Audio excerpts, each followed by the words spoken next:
conferencia del profesor doctor Juan Pablo Jiménez. Voy a leer un breve currículum del profesor. Doctor en Medicina por la Universidad de Ulm, Alemania. Juan Pablo estudió Medicina en la Universidad de Chile, donde se formó como psiquiatra y llegó a ser profesor titular. Durante 13 años dirigió el Departamento de Psiquiatría y Salud Mental Oriente de la Facultad de Medicina. Se formó como psicoanalista en el Instituto de la Asociación Psicoanalítica Chilena, institución que dirigió por 4 años ya, en la que es analista en funciones didácticas desde el 2006 y 2008, que fue presidente de FEPAD, la Federación Latinoamericana. Participó durante cerca de 20 años de distintos comités de la Asociación Psicoanalítica Internacional. Dirigió el comité organizador del Congreso Internacional de Psicoanálisis, realizado en Santiago de Chile en 1999, y formó parte del Comité Científico del Congreso Internacional realizado en Berlín en el 2007.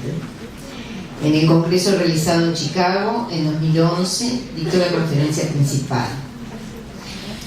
En 1992 fundó el capítulo chileno y sudamericano de la Society for Psychotherapy Research y dirigió en 1994.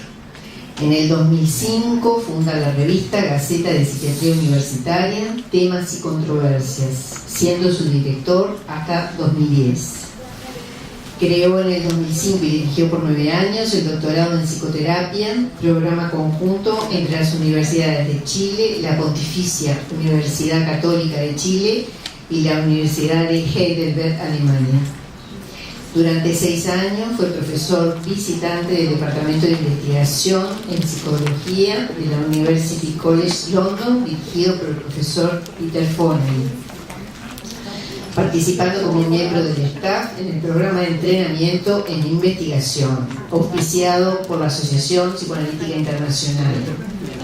Ha dictado conferencias y participado en innumerables seminarios y eventos científicos internacionales, y tiene más de 100 publicaciones entre artículos de revistas, libros y capítulos de libro. Durante los últimos 35 años ha estado intensamente involucrado con conocimientos de investigación, formando investigadores en psicoterapia y conduciendo él mismo investigaciones en áreas de psicoterapia, psicoanálisis, satisfacción de los médicos con la profesión, psiquiatría en el nivel de atención primaria de salud y recientemente en neurociencias.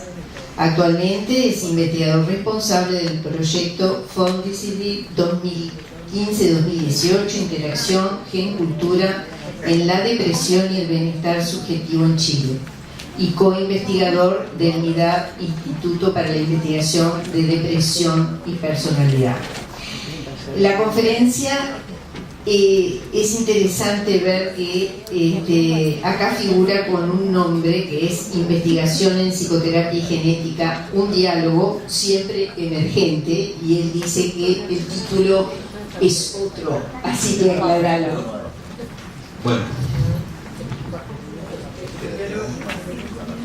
Bueno, le cambié emergente por un diálogo que recién comienza, me pareció más adecuado.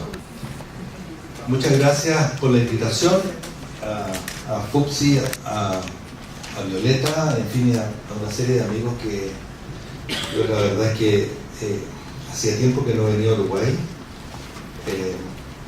pero yo empecé a venir creo en el año 91, en la primera vez me invitó usted, y también hemos tenido algunos de ustedes en Chile, en fin, hay un intercambio largo. Bueno, yo voy a hablar sobre un tema, esto de que sea un diálogo que recién comienza, yo espero que los tranquilice, porque la verdad es que un tema así es un tema muy nuevo y probablemente muchos van a decir, bueno, ¿qué tiene que ver esto con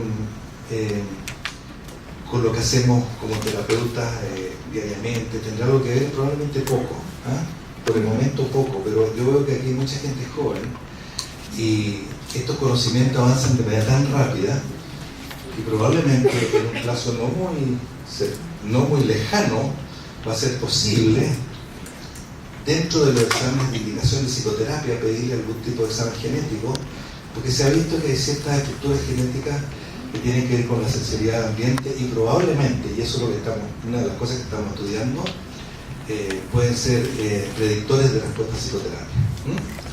Entonces, ahora, ¿por qué estoy metido yo en esto, digamos, a una edad en que debería estarme retirando? Es un asunto que tendría que volver al ideal del analista para poder entender mejor. Pero la verdad es que tiene que ver con razones personales, de interés y de curiosidad, pero también tiene que ver con que estamos trabajando en un equipo, en un contexto, y eso quiero hablar porque la verdad es que una de las cosas que han pasado en Chile en relación a la psicoterapia es que hemos podido ir formando un grupo cada vez más creativo, más constructivo y más productivo, en realidad que empezó, y eso es lo que quiero contarle un poco. Empezó, la verdad, en realidad es desde 1992 que formamos la Society for Psychotherapy Research, la Sociedad de Investigación en Psicoterapia, en Mendoza. Ahí habían algunos uruguayos, también estaba Ricardo, estabas tú, Ginés también, ¿o no? ¿No es cierto? Claro, y que es una sociedad internacional que se dedica a investigar en psicoterapia, y formamos el comité latinoamericano y el comité chileno. Y de ahí adelante, especialmente en los años 90, en Chile, voy a contar esa historia, pasaron cosas que nos fuimos agrupando, inventamos una actividad que es un congreso de psicoterapia que hacemos una vez al año en Reñaca, en Viña del Mar, en que juntamos investigadores, es decir, clínicos o jóvenes, la mayoría de psicólogos, también algunos psiquiatras, e invitamos gente de afuera, investigadores formados, en fin, para hablar sobre el tema de la relación entre investigación y práctica clínica en psicoterapia. Por supuesto, esto no tiene ningún color de ninguna orientación, es absolutamente transorientación. O sea, una de las cosas interesantes que les puedo decir ahora es que una cosa que yo descubrí era muy tempranamente, era que en el mundo desarrollado la investigación en psicoterapia se centra mucho en algo así como en políticas de grupo, de tratar de mostrar que, por ejemplo, las terapias cognitivo-conductuales son las mejores, que las terapias psicoanalíticas son las mejores, que toda una competencia. Pero nosotros desde la periferia descubrimos que era mucho más interesante, y eso fue una cosa que nos aportó Ken Howard, que trabajó junto con David Orlinsky en la primera formulación del modelo genérico, que era mucho más interesante trabajar en los aspectos genéricos. Mañana vamos a hablar de eso con Ricardo en un panel con Ricardo Hernández. Bueno, pero hubo muchas, como digo, muchas cosas, muchas actividades en los años 90, y se formó, una de las primeras cosas que se formó de manera ya estructurada fue el grupo de cambio de psicoterapia, el programa de investigación en Chile, que dirige hasta el día de hoy Mariana Krause, que fue una persona con las cuales nos aliamos, digamos, y fuimos formando un grupo pequeño que fue creciendo. Estuvo el año pasado invitada en la facultad y varias instituciones variadas. Claro, y el año 2007 formamos el doctorado en psicoterapia, no se ve muy bien, pero es el doctorado en psicoterapia, que es un programa universitario entre la Universidad de Chile, la Universidad Católica de Chile y la Universidad de Heidelberg, que tuvo todo un periodo. Acabamos de estar un grupo de 8 profesores del claustro en Heidelberg precisamente para planificar la segunda fase, que serían 8 años más. Ahora, a propósito del doctorado, a propósito de todo lo que fuimos, a propósito de una cantidad de gente que formaba parte y forma parte de la Sociedad de Investigación en Psicoterapia, empezaron a ganarse concursos, fondos concursables para hacer investigaciones particulares. Entonces finalmente decidimos, y en parte también para tener líneas de investigación y grupos de investigación para poder acoger a nuestros alumnos, postulamos a una iniciativa Milenio que se formó hace algunos años, en el año 2011, un núcleo Milenio que se llamó de intervención psicológica y cambio en depresión. ¿Por qué depresión? Porque necesitamos estudiar en alguna patología relevante que tuviera un impacto en salud pública y que fuera, por lo tanto, relevante para las autoridades y para las personas que dan la plata. Y la verdad es que fue bastante sorprendente que nos ganamos. Esto era como $500,000. Y después, cuando terminamos eso, ¿qué pasó? No sé qué pasó. Ah, no. Ya. Nos ganamos un instituto que la verdad son 10 veces más dinero, pero un financiamiento para 10 años. Bueno, entonces, ese es el Instituto Milenio para la Investigación en Depresión y Personalidad. Y todo esto forma una red que en este momento, que se van a ver acá, somos 110 investigadores, desde los investigadores asociados, que son los más viejos, hasta los estudiantes de magíster. Y aquí están, te fijas, somos todos los investigadores asociados. Este grupo está dirigido por Pereira Krause, que el año pasado vino acá. Bueno, el Instituto Milenio abarca una serie de otras universidades e instituciones, más allá de la Chile y la Católica, hay hecho universidades más, también universidades privadas. Es un centro de investigación de excelencia con ejes, es decir, con 4 ejes: investigación científica de punta, una red de cooperación con otras instituciones de la región, básicamente de Latinoamérica y del mundo, difusión de resultados de investigación de la comunidad científica en el público general y formación de investigadores jóvenes. De hecho, en un mes más organizamos el primer taller latinoamericano de investigación en psicoterapia, en la cual una profesora va a ser Denise. Viene Peter Fonagy y viene Adam Horvath también, y otras personas más, porque incluso muchas de las personas que vienen están siendo becadas por el instituto, ¿no? Y vienen de toda América Latina. Tuvimos una convocatoria bastante interesante. Bueno, entonces el tema era que yo me di cuenta que teníamos que intensificar la investigación en biología, que era lo que faltaba, porque había mucha investigación psicológica y psicosocial, pero faltaba la investigación más biológica. Porque la idea que tenemos es que la depresión hay que estudiarla en una serie de dimensiones, una serie de niveles. Y hay toda una literatura, y yo voy a hablar un poco más sobre eso, de que todos los trastornos mentales son multicausados, pero el problema está que son distintos niveles de etiología. Por lo tanto, el gran tema es cómo podemos nosotros entender un fenómeno complejo como un fenómeno mental, respetando la autonomía de los niveles y sin embargo entendiendo a la vez la interacción entre los distintos niveles. Dentro de los niveles biológicos hay muchos niveles, ya lo vamos a ver. También los niveles psicológicos tienen distintas maneras de acercarse, y también la influencia de la sociedad. O sea, es el antiguo modelo biopsicosocial, pero ahora estudiando las interacciones. El modelo biopsicosocial, la verdad es que terminó siendo una suerte de perogrullada, porque en cualquier fenómeno médico siempre se encuentran series causales que vienen de lo biológico, de lo psicológico y de lo sociológico o de lo social. Pero el problema es que no teníamos nosotros hace 40, 50 años, cuando Engel y otros formularon esa teoría, ese modelo, no había mecanismos para entender cómo interactuaban esto, qué tenía que ver. Entonces, en cualquier enfermedad, cualquier fenómeno de salud, se encuentra siempre una interacción de estos 3 niveles. Pero ahora existen, y esa es la gracia, ¿no? Entonces, si ustedes se fijan, esto es más o menos, ¿te fijas? Uf. Aquí parece que...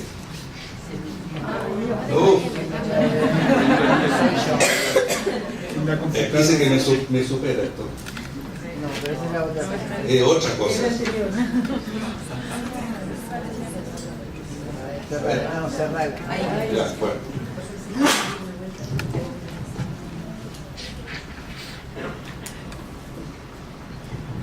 Entonces, en este momento hay 30 proyectos individuales, estudios individuales que están estudiando la depresión en estos distintos niveles.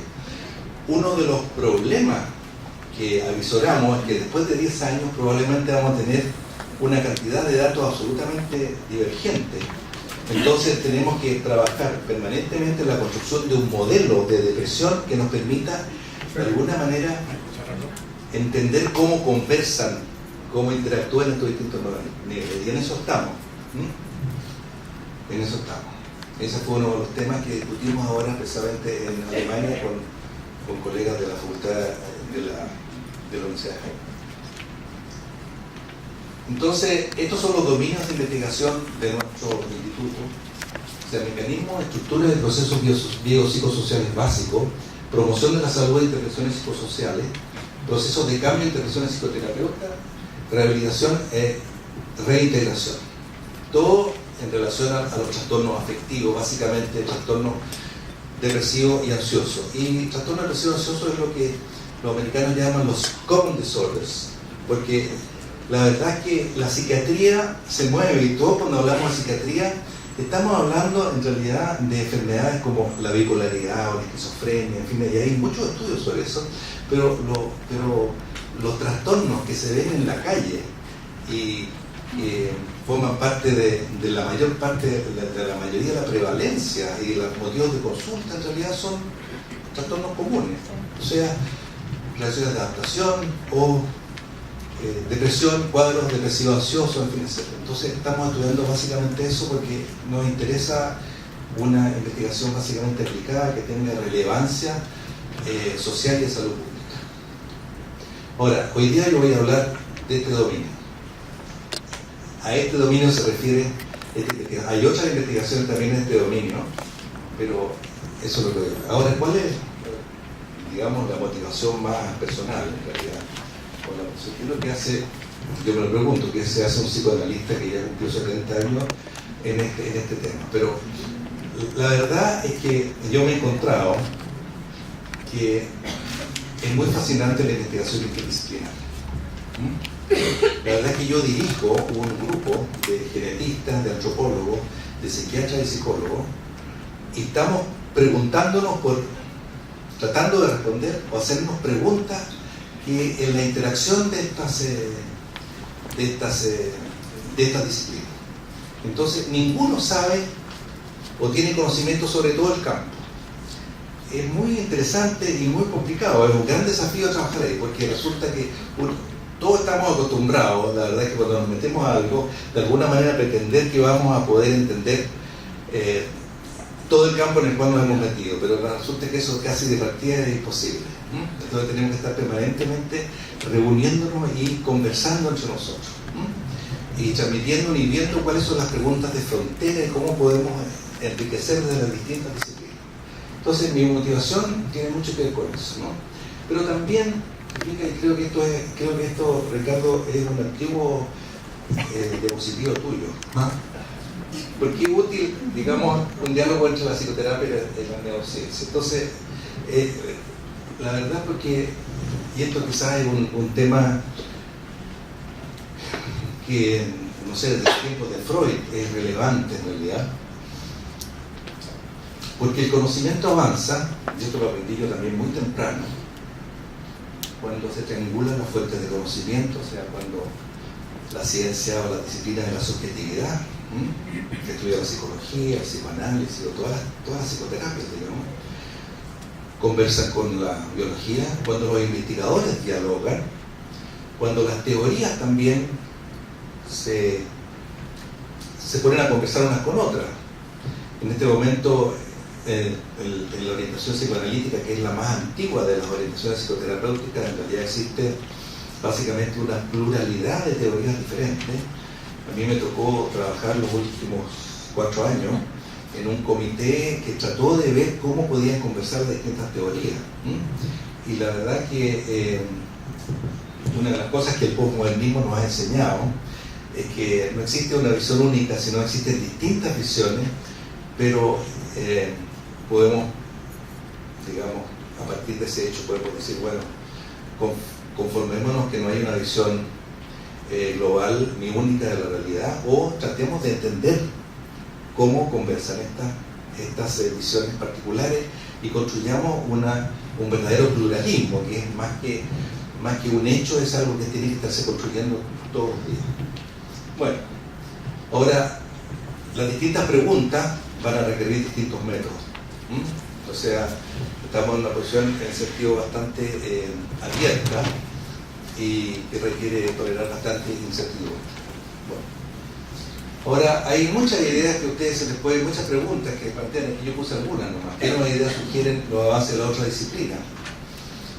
Yo dirijo en el doctorado de psicoterapia desde hace 8 años un seminario que se llama Estudios, que es de revisión bibliográfica, o sea, de un seminario de revisión de la teoría, que se llama Estudio Interdisciplinario de la Depresión. Y hemos descubierto que hay más o menos como 15 teorías de distintos niveles para entender y para explicar la depresión. Pero hay algunas de ellas que se topan, por ejemplo, la teoría psicoanalítica con la teoría evolucionaria de la depresión, con la teoría cognitiva de la depresión, se topan en muchísimos puntos. O sea, uno las mira de lejos y las podría poner casi en un marco más general. Hay otras que uno no sabe muy bien qué relación tienen, pero hay datos empíricos y hay disciplinas enteras que trabajan en esa línea, por lo tanto deben tener alguna validez. Ahora, otra pregunta que es muy interesante, que está siendo respondida bastante en los últimos años, es qué cambios a nivel cerebral producen los tratamientos psicoterapéuticos, los tratamientos farmacológicos. O sea, toda la imageniología lo que ha aportado es eso. Fue muy importante hasta hace algunos años atrás, cuando había toda esta brecha profunda, digamos, entre una psiquiatría psicológica, o psiquiatría dinámica, o psiquiatría conductista, digamos, conductual, y una psiquiatría biológica, por otro lado, había una brecha enorme. A mí me tocó cuando yo me formé, muchos psiquiatras decían, la psicoterapia no tiene ningún efecto, digamos, no cambia absolutamente nada. Ahora, los estudios empíricos mostraron que sí produce efecto cambio sintomatológico, pero los estudios de imagenología, que todavía siguen, digamos, han mostrado que hay cambios, y son cambios muy interesantes. Hay algunas patologías, por ejemplo, que lo que hace la psicoterapia es restituir ad integrum el estado anterior, por ejemplo, que la persona se deprimiera. Pero hay otras patologías, por ejemplo, como los estrés postraumáticos, en el cual no se recupera el estado anterior, sino se activan y se desarrollan otras funciones que parece que hacen de compensación. Entonces, esa cosa nos permite a nosotros entender muchas cosas que en la clínica vemos, ¿te fijas? En fin. Bueno, entonces ese es uno de los pero claro, yo no voy a hablar más de eso hoy día. Y otra cosa interesante es el desarrollo, y en eso sí lo que estamos haciendo puede servir, digamos, de indicadores, que pueden ser indicadores de distinto tipo, y yo estoy hablando también de indicadores biológicos, pueden ayudar a saber qué tratamiento funciona para cuál paciente.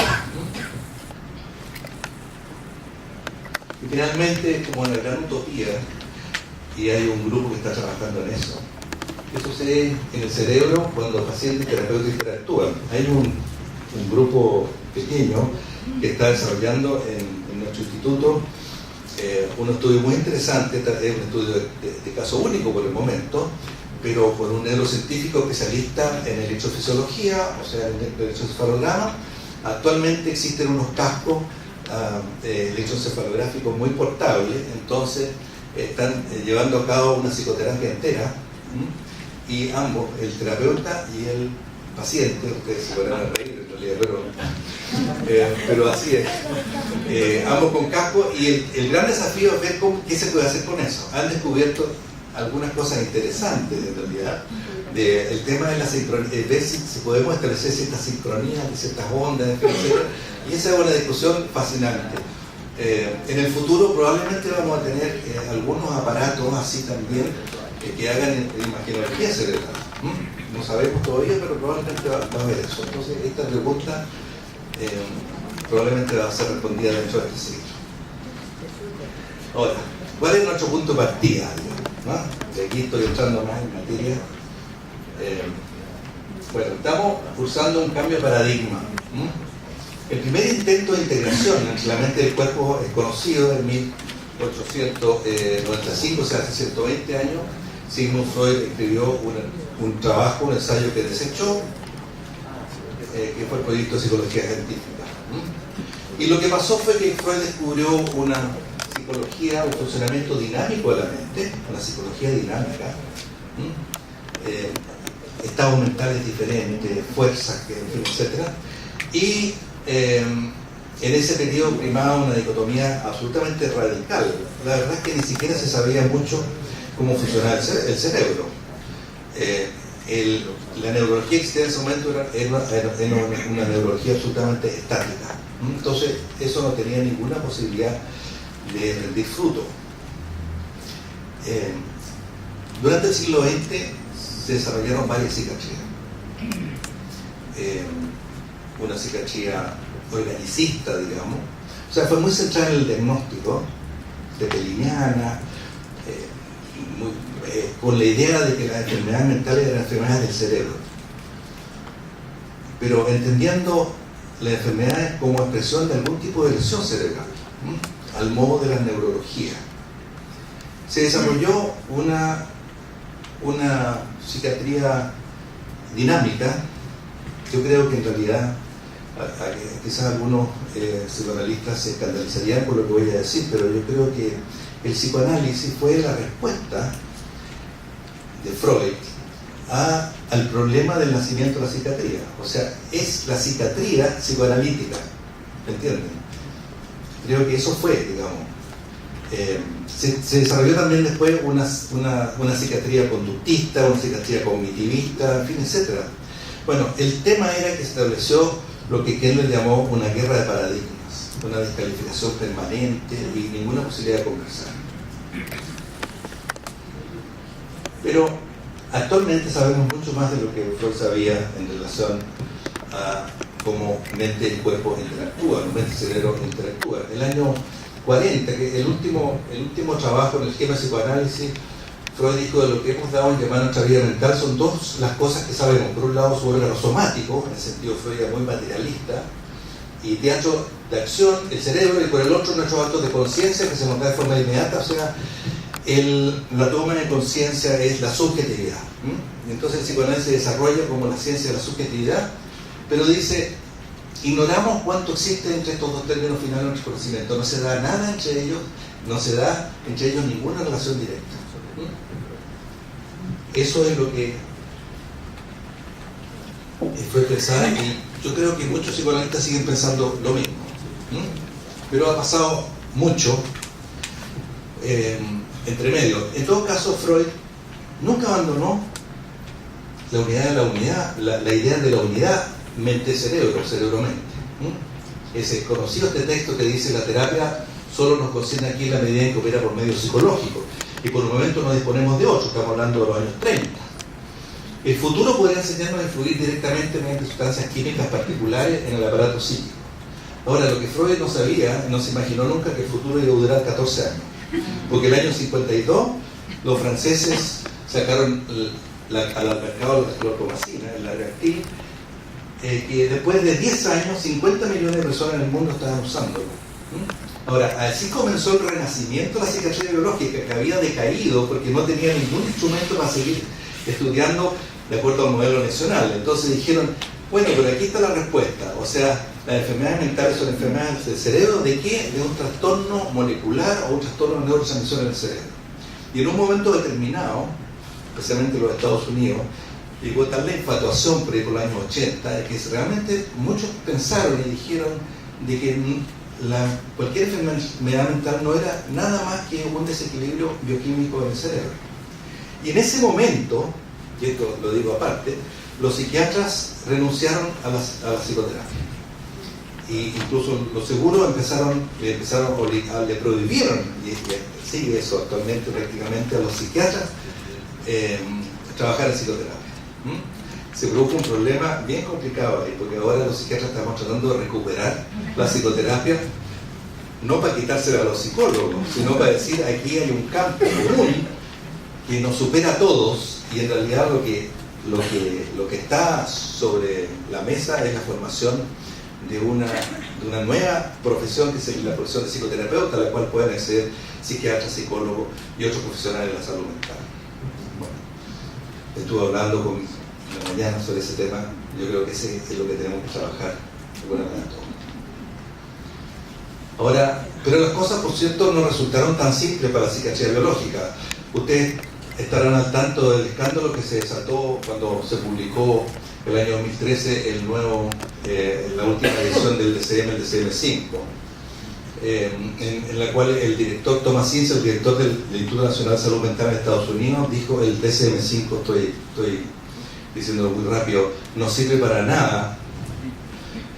Y habían trabajado durante años un grupo de tareas para desarrollar eso. Entonces hubo un problema muy importante entre las dos cabezas de la psiquiatría norteamericana.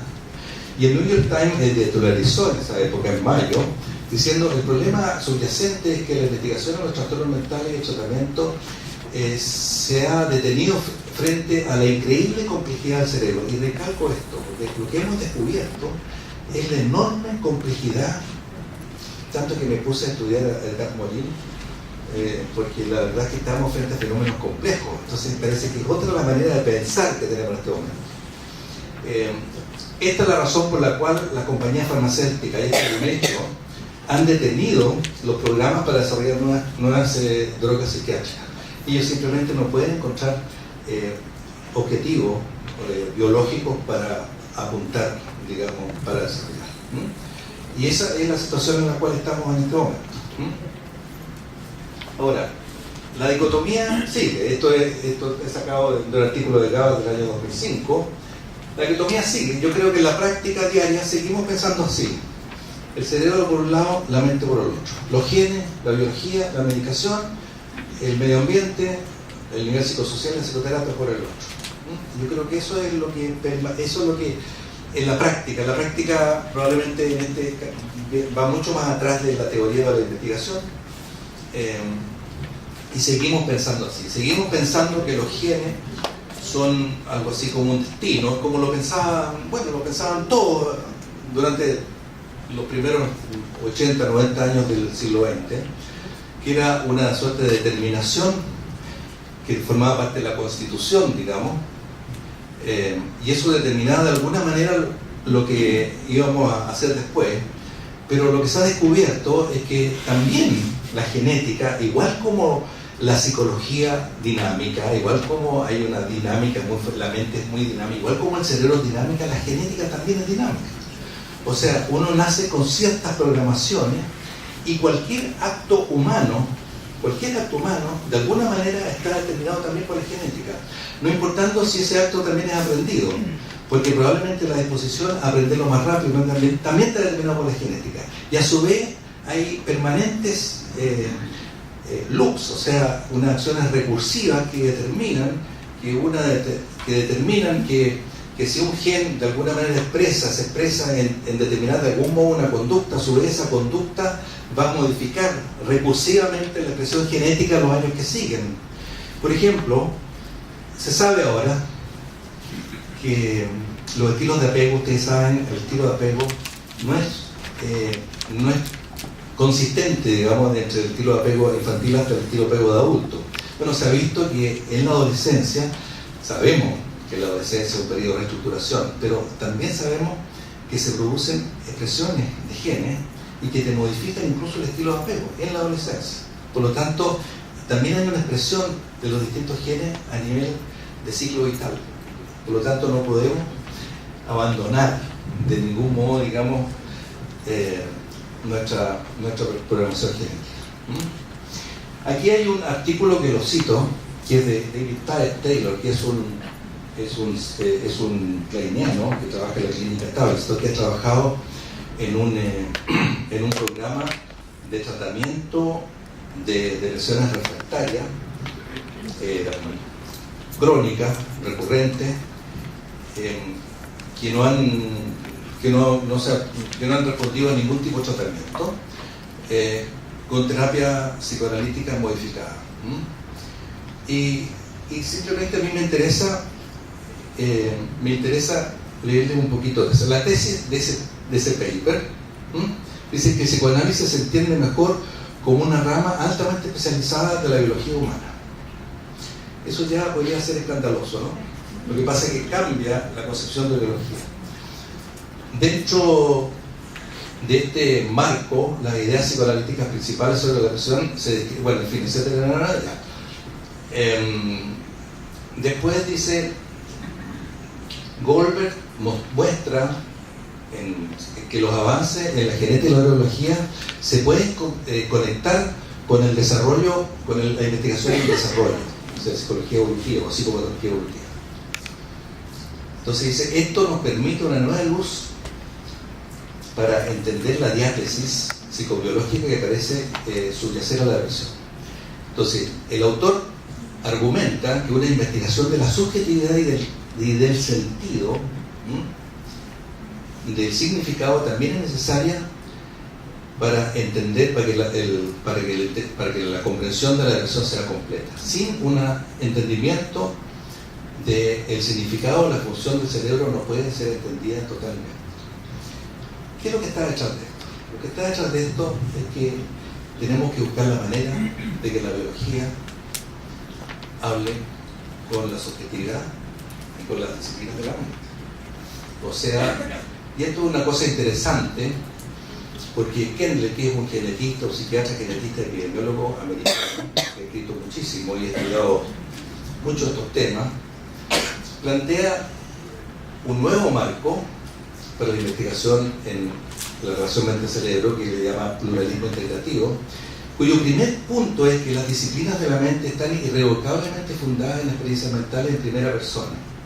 O sea, todo lo que un paciente, todo el diagnóstico psicológico, psiquiátrico, que hacemos después de una entrevista paciente, se basa en el reporte de la comunicación subjetiva de un paciente y la interpretación nuestra subjetiva de ese reporte, tratando de establecer ciertas, entre comillas, objetividades que permitan precisamente decir este paciente está deprimido, tiene una esquizofrenia, etc. Y todo lo que eso ahí termina, ahí empieza y ahí termina también, porque la mejoría va a ser evaluada de acuerdo también, o sea, un delirio, una alucinación, un estado de angustia o un estado de ánimo que diagnosticamos, son puros estados subjetivos. O sea, las disciplinas de la mente, todos los que trabajamos en psicoterapia, en psiquiatría, en psicología clínica, trabajamos con la subjetividad. Pero el marco también explica que el dualismo y el pensar de que la mente es un simple epifenómeno, o sea, que solamente está causada como una expresión del cerebro, así nomás, es falso, no nos sirve. Eso era la psiquiatría antigua. Porque hay que entender que la causalidad, y esto es muy importante, es en los dos sentidos. O sea, la causalidad es de cerebro a mente.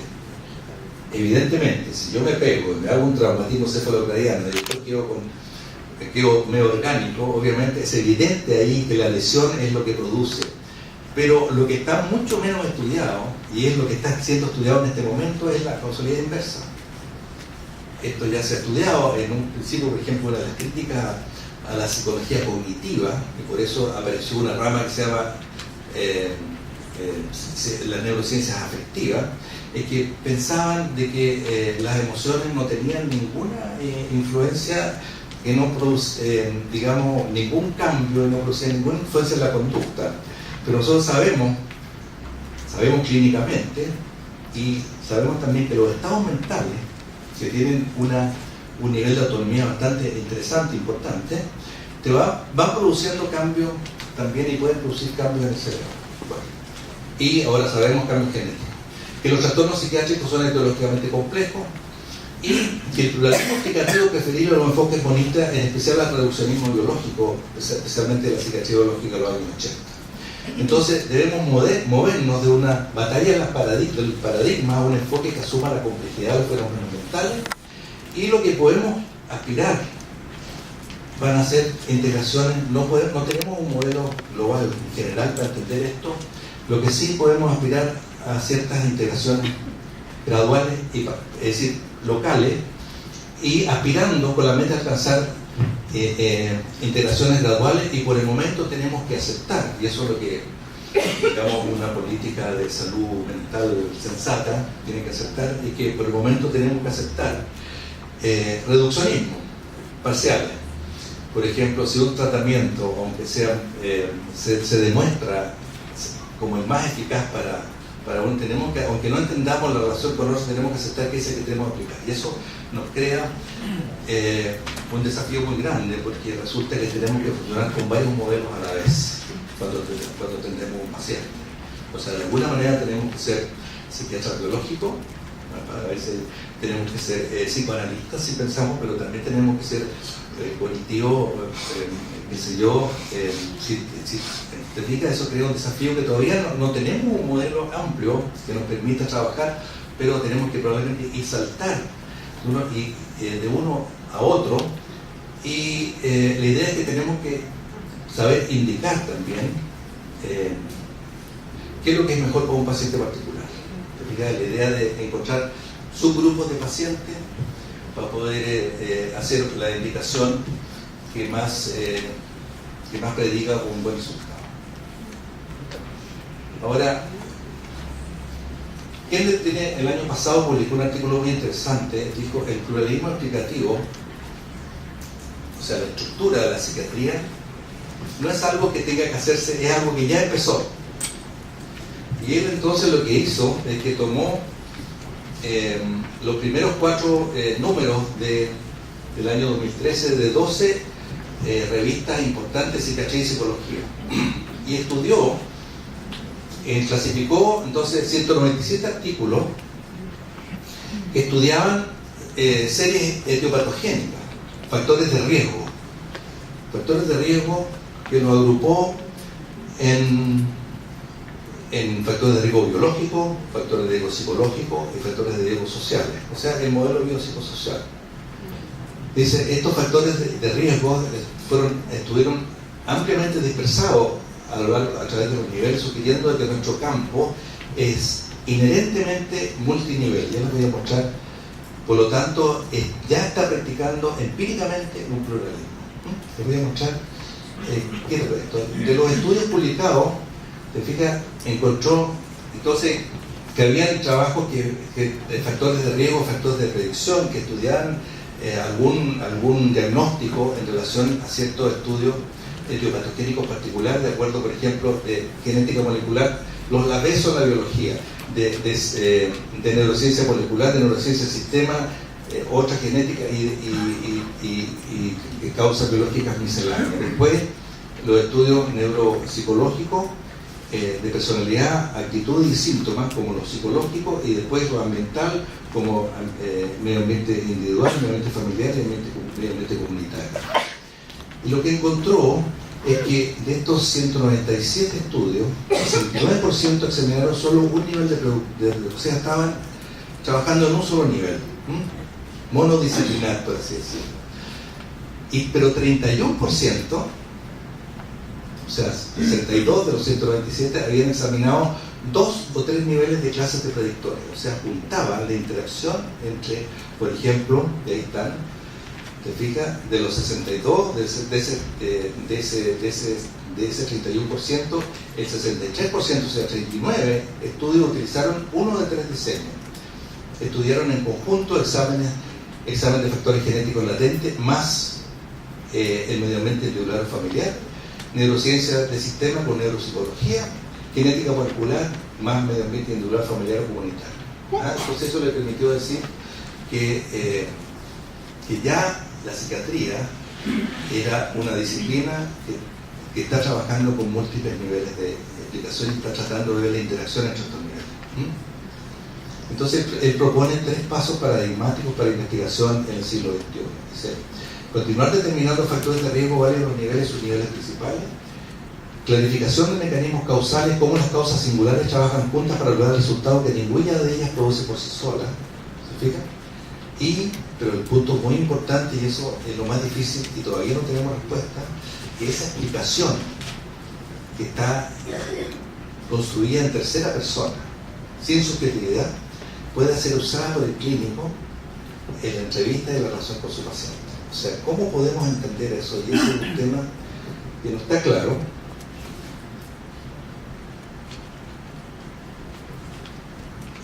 totalmente, y que es un gran desafío, aun cuando yo creo que, y ahí hay un tema interesante que por lo menos en psicoanálisis lo hemos estudiado bastante, que es el tema de las teorías implícitas. O sea, un terapeuta, un psicoanalista cuando trabaja, tiene una especie de maletín de Gaffiter, digamos, de una serie de teorías a su disposición que las aplica. Entonces, las neurociencias, sin que los psicoanalistas nos hayamos dado cuenta de eso, están siendo utilizadas, son nuevos modelos, así como Freud usó los modelos, qué sé yo, hidráulicos, económicos, en fin, etcétera. Actualmente estamos usando muchos modelos que son sacados de la neurociencia, sin darnos cuenta. Bueno, ese es un nivel en el cual puede verse cómo estas explicaciones sirven para trabajar, pero yo creo que hay otros que todavía no han sido explorados. A no haber registro anterior, digo, de cómo se toma el estado. Así es. Claro, sí, claro, porque de repente, bueno, lo que hemos descubierto cuando hemos trabajado en esto de la teoría implícita es que la verdad es que no importa a qué corriente se adscriba oficialmente un analista, diga yo soy kleiniano, en la práctica funciona con una serie de otras teorías. Claro, en la práctica es así. Entonces yo creo que eso sucede también más allá del psicoanálisis. En la práctica, y eso los estudios empíricos lo han mostrado, en la práctica la sobreposición de las técnicas y de las teorías estudiadas empíricamente, como el terapeuta concretamente trabaja con su paciente, es enorme. Hay muchos estudios hechos que en realidad los psicoanalistas también hacemos terapia cognitivo-conductual, los cognitivo-conductuales también hacen interpretaciones, etc. Entonces hay un terreno común que digamos que tiene que ver con esto. Ahora, no se ha logrado parear el tema de la etiología con la nosología, o sea, no hemos podido encontrar, y el asunto se ha ido complicando cada vez más, causas únicas o específicas, la especificidad de las causas para los distintos diagnósticos. Ahora se ha complicado mucho más. Recientemente acaba de salir un estudio de Caspi que dijo que ustedes conocen mejor que yo probablemente esta división entre especialmente en niños, pero también en adultos, digamos, de los trastornos externalizantes y los trastornos internalizantes. Ese fueron estudios estadísticos que se hicieron, fueron modelos para explicar, fueron factores, pero resulta que Caspi dijo que en realidad se entendía mejor la patología con un modelo que llamó el factor P, por patología en analogía al factor G de inteligencia como un factor general. Entonces planteó de que el estudio de las enfermedades, especialmente las enfermedades severas, enfermedades mentales severas, lo que conduce a una especie de que todos los factores comunes, todos los factores causales terminan siendo comunes. Entonces eso hace bastante más complicado la investigación etiológica en este momento de la psiquiatría. Yo no sé si estoy hablando cosas muy extrañas, pero ya, está bien, yo creo que sí. Veo que me sienten así. Bueno, entonces el tema es que lo que pasa es que en psiquiatría existe tres problemas. Primero, el pleomorfismo de los trastornos psiquiátricos, especialmente la depresión. La verdad, la depresión es un síndrome que probablemente es una especie de síndrome común, final, digamos, le llamamos depresión, pero ahí hay metido cualquier cantidad de otras cosas. Recientemente, muy recientemente, este año, precisamente un equipo de psiquiatras, de investigadores americanos con chinos, en una muestra de mujeres de la etnia Wan en China, de 10.000 mujeres, 5.000 mujeres hospitalizadas por depresión recurrente o depresión grave, encontraron que había probablemente un gen específico que tenía que ver con eso. Pero lo que se ve en realidad es más o menos esto, que esto de arriba, esta relación 1 a 1, como que un guión produce algo, que diga eso prácticamente no existe. Lo que existe más bien es el principio de equifinalidad, o sea que distintas configuraciones genéticas, o podría decir distintas condiciones biológicas pueden todas encontrarse en un mismo síndrome. Eso sería la depresión muy claramente. Y lo que más existe es esta de la derecha, el principio de multifinalidad. O sea que uno o varios causas particulares conducen a muy distintos síndromes. Entonces resulta que es muy difícil, ustedes ven cómo saber. Entonces esto de la búsqueda de las causas es muy complicado, lo cual nuevamente nos acentúa el tema de la búsqueda de lo que podríamos llamar los factores genéricos o todo este tema de lo común, ¿no es cierto? Hay un tema interesante. Si ustedes ven, si ustedes se meten a la página de la OMS y en un capítulo que se llama Prevención de la Depresión, se encuentran un asunto que parece ridículo a primera vista. Dice, para la mejor prevención para la depresión es una vida saludable. O sea, las personas deben dormir bien, deben comer bien, deben tener buenas relaciones interpersonales, etcétera, etcétera. Entonces, pero qué locura, ¿no? Bueno, pero eso está apuntando a un tema que voy a hablar inmediatamente.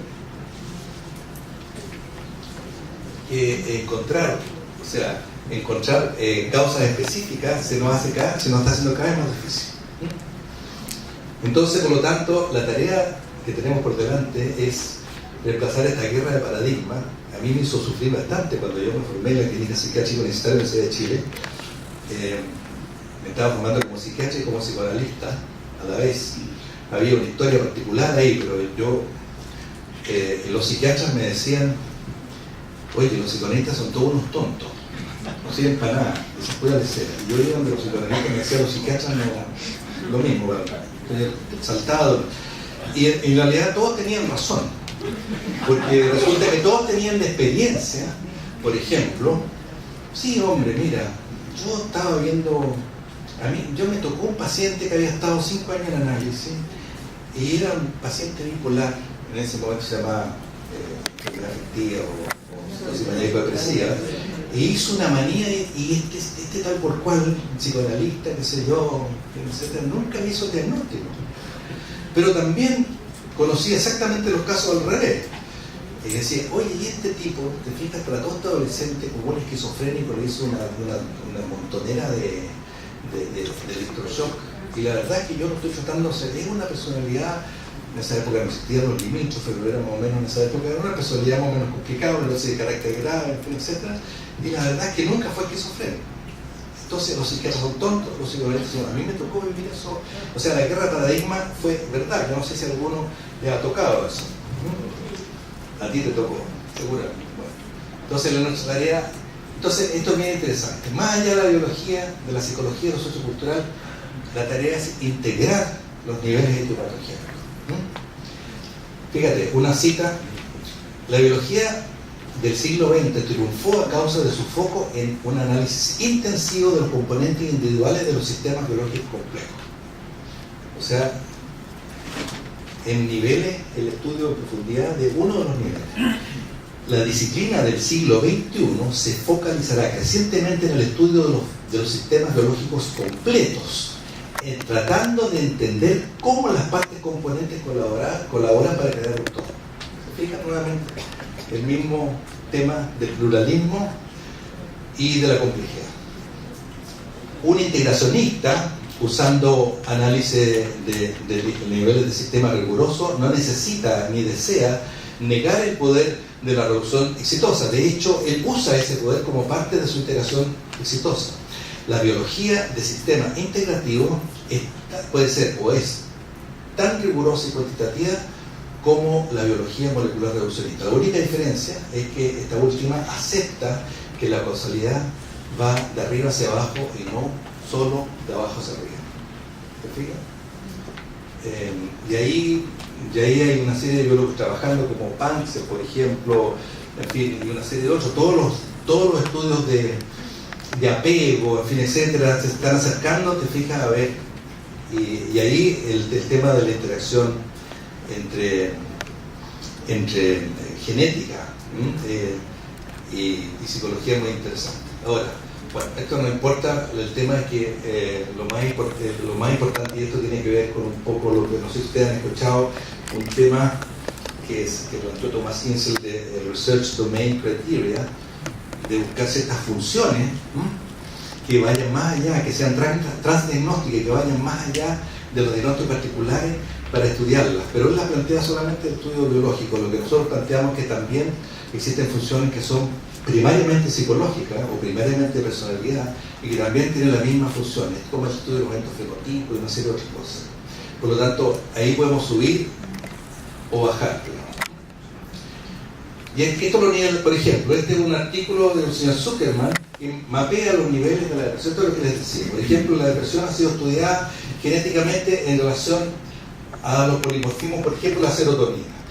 A nivel neurológico o de neurociencia del sistema, todo el tema de la estructura, por ejemplo, de la amígdala, la importancia de los trastornos ansiosos. Después, a nivel bioquímico, el déficit de serotonina. A nivel fisiológico, todo el tema endocrinológico de la reacción al estrés. En términos de aprendizaje, el asunto de Martin Seligman de la desesperanza aprendida. El tema a nivel de la conducta social, qué sé yo, los déficits sociales de la vida social o de la autoestima, y podríamos, aquí no están las cosas que los psicoanalistas podríamos decir. Arriba sí, quizá, a nivel de rasgo, trató del estudio de Zita y Platt acerca de las depresiones analíticas, las depresiones introyectivas, como estilos de manejo global, digamos, de la personalidad en relación a la experiencia depresiva. Pero son todos estos niveles. Ahora, ¿qué hacemos con eso? Entonces, aquí hay un modelo que no tiene nada que ver, o sea, que tiene que ver con la oxitocina, pero se fijan, ese es el tema. O sea, todo esto no es, estos niveles, el nivel genético, el nivel social, el nivel psicológico, el nivel conductual, el nivel de neurología del sistema, el nivel celular, que son donde se estudian todas estas cosas, interactúan, se modifican unos con otros. Ahora, cuando nosotros entendemos solamente, o tratamos de entender esto solamente en un nivel, corremos el riesgo, que esto es así, que al modificar ese nivel, por ejemplo, si a un paciente le damos, pensamos que su trastorno solamente tiene que ver con un trastorno, un déficit bioquímico, entonces le damos serotonina, suponte tú, en fin, un inhibidor selectivo, le damos medicamentos, e ignoramos los otros niveles, es muy probable que hagamos iatrogenia, porque vamos a actuar, vamos a modificar los otros niveles necesariamente, pero no vamos a tener idea de lo que estamos haciendo. O sea, nuevamente tenemos que trabajar con muchos modelos en la cabeza y tenemos que ver el impacto que puede tener el trabajar en un nivel sobre otro nivel. O sea, podemos, por ejemplo, es lo típico que sucede en la clínica. Trabajamos con un paciente particular y resulta que le desarmamos la familia pensante, fíjate. O trabajamos, en fin, ¿se fija? O sea, tenemos que trabajar a la vez con varios niveles. Y esto significa trabajar en equipo. Trabajar en equipo de manera interdisciplinaria. Bueno, este es el modelo que les expliqué. Y ahora, fíjense, casi no tengo tiempo para hablar del tema. Pero en fin, introducción, pero a mí me pasa siempre. La investigación en psicoterapia, en su relación con la neurociencia, básicamente usa tres métodos: el método de la genealogía, el método de la psicofisiología y el método de la electrofisiología. Nosotros no trabajamos con imagenología porque para eso se necesitan mucha plata, etcétera, y nosotros estamos dentro de las ciencias sociales, curiosamente, parece que estamos trabajando en microbiología porque estos milenios hay para ciencias biológicas, ciencias básicas y para ciencias sociales. Nosotros estamos en ciencias sociales, pero como con una pata en la biología. Pero si estuviéramos al otro lado, en la biología, tendríamos probablemente dinero para comprar uno de esos aparatos. Pero Ricardo me dijo que me iba a poner en contacto porque ustedes aquí en Uruguay tienen una persona que trabaja muy bien. Sí, vi un documental que es bastante bueno sobre esto. Bueno, pero nosotros estamos agregando un nuevo método, que es el método del análisis genético, o sea, el análisis de los polimorfismos y el análisis, digamos, de la epigenética, ¿no? Ya, ahora, otra cosa que necesito hablarles yo, que también es como medio introductoria, pero la verdad, el tema de cómo el medio ambiente modifica o ha modificado la genética, y cómo la genética modifica el medio ambiente. hay toda una línea teórica que es de la coevolución, que es cultura.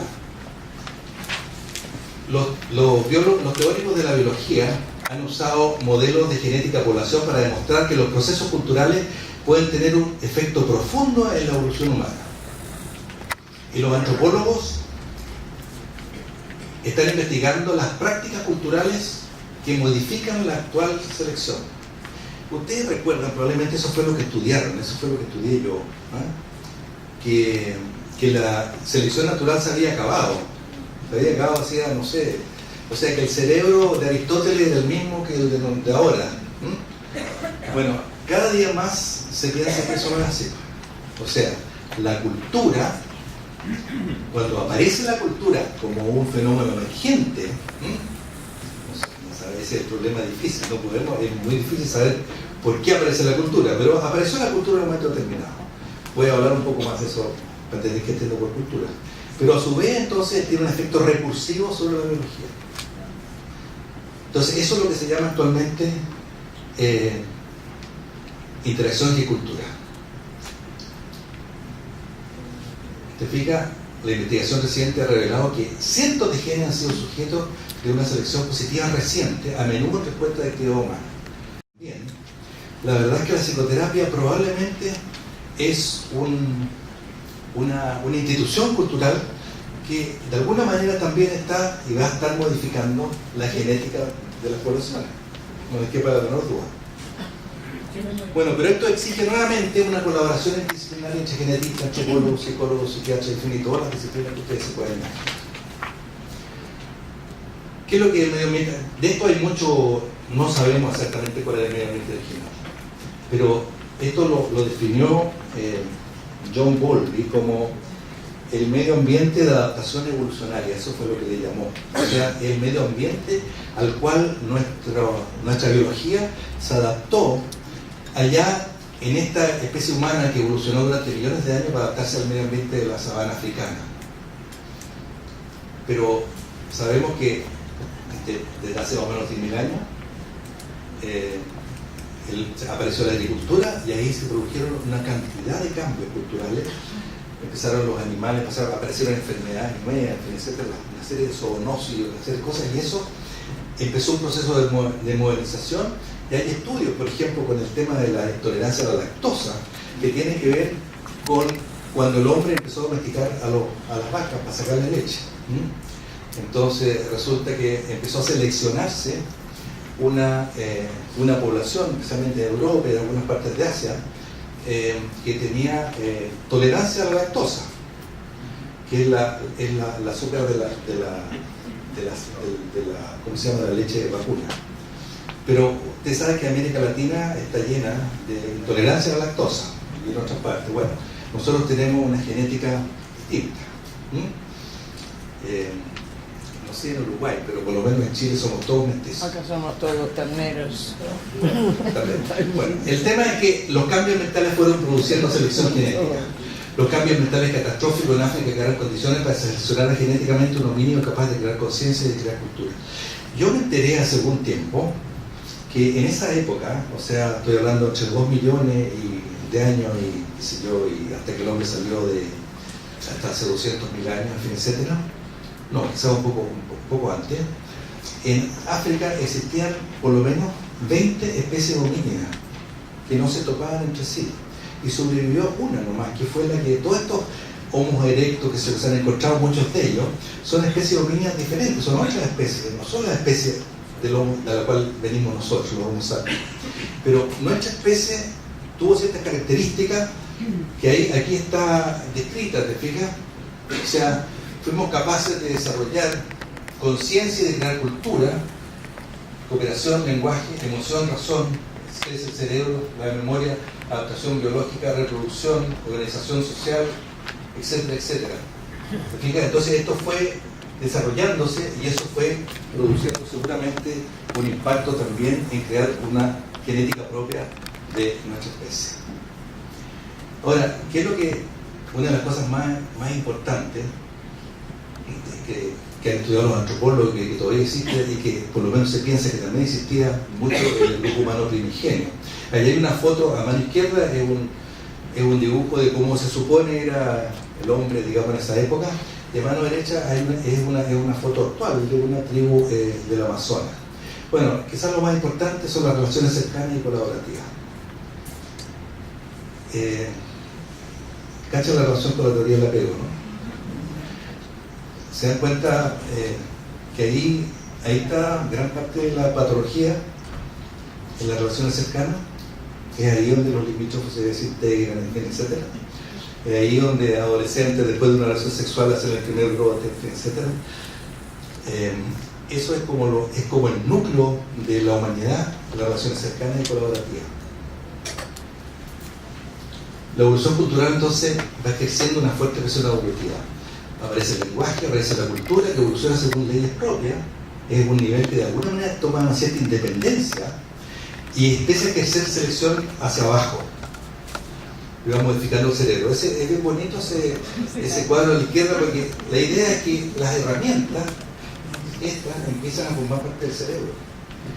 En este momento, y es muy interesante lo que puede estar pasando en este momento, estamos pensando a través del smartphone, a través de la computadora, y eso ciertamente está modificando nuestro cerebro.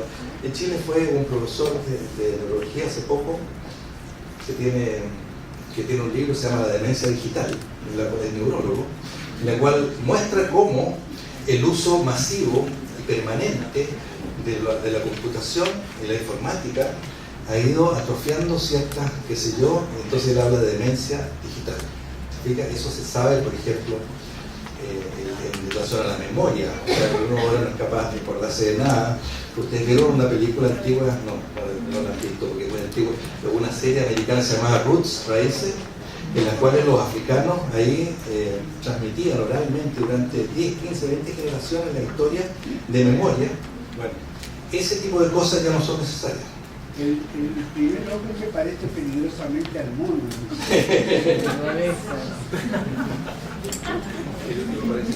Mira, cualquier parecido es mera coincidencia. Así que no tiene nada que colocar. Entonces el ser humano crea cultura, que son los patrones explícitos e implícitos de comportamiento adquiridos y transmitidos mediante símbolos o artefactos, etc. La cultura sostiene al grupo a través del tiempo, organiza las relaciones y facilita el bienestar. Es el hogar del ser humano. Vivimos en un mundo cultural. La cultura existe en la cabeza. Hemos redescubierto, y ahora se habla del embodiment, ¿eh? De que somos cuerpos, tenemos que redescubrir. El próximo congreso de FEPAL se llama El Cuerpo. Tenemos que redescubrir que somos cuerpos, porque vivimos tan inmersos en esta realidad virtual, digamos, que es la cultura. Pero la cultura existe en la cabeza del individuo, pero también en el mundo. De modo que los procesos psicológicos y la cultura se constituyen de manera mutua y constante a lo largo del tiempo. Y toda la psicología cultural y la psicología transcultural y psiquiatría transcultural parte de la base de que la cultura debe entenderse a partir de la personalidad. O sea, dicho de manera muy simple, hay ciertas culturas que, por así decir, seleccionan ciertos rasgos de personalidad, ¿no? Entonces por eso decimos los chinos son así, los americanos son así, etc. ¿no? Las culturas interactúan también con la personalidad. Ahora, esto es muy interesante. Los organismos vivos, los pájaros, por ejemplo, crean nichos que modifican el medio ambiente inmediato y con ello mantienen y modifican la selección natural. Por ejemplo, los pájaros de repente descubrieron que no se iban a quedar en el sur de Chile o Argentina o en el norte de Alaska, porque ahí habrían tenido que hacer toda una tarea de adaptación y muchos empezaron a emigrar. Y con eso le hicieron como una especie de quita de la selección natural. Entonces crean nichos. Ese es el concepto de nicho. Mantienen y modifican la selección natural. Ahora, el hombre construye cultura con su inteligencia y con ello nuevas formas, más rápida adaptación. Y con eso esa fue la gran ventaja evolutiva. La aparición de la cultura y el lenguaje. Cada día más, con la complejización de la sociedad humana, empiezan a tener cada vez más importantes las habilidades comunicativas y el lenguaje. Entonces los nichos y la cultura ejercen de vuelta presión selectiva sobre ciertas estructuras genéticas que se llaman alelos, y de esta forma la cultura transforma el genoma humano. ¿Qué no son los alelos? Los genes, ustedes saben, la unidad básica de la herencia, la región física y funcional que regula una característica hereditaria. Nosotros heredamos dos pares de cromosomas de nuestra madre y nuestro padre. Son 23 pares de cromosomas y cada cromosoma contiene múltiples parejas de genes y posiciones análogas, aunque no necesariamente con la misma información, de modo que estos dos genes son portadores de información para el mismo carácter hereditario y estos se denominan alelos. Y estos pueden ser dominantes o pueden ser recesivos, eso ustedes lo saben de lo que estudiaron en la escuela. ¿Ah? Ahora, el polimorfismo genético, y esto es interesante también, se refiere a la existencia de una población de múltiples alelos de un gen en una población.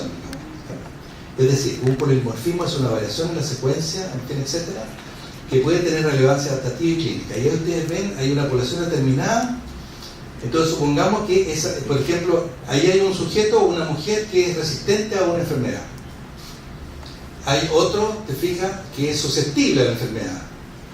Hay una que es resistente a un fármaco y hay otro que es un metabolizador lento. Esto es lo que estudia la farmacogenómica.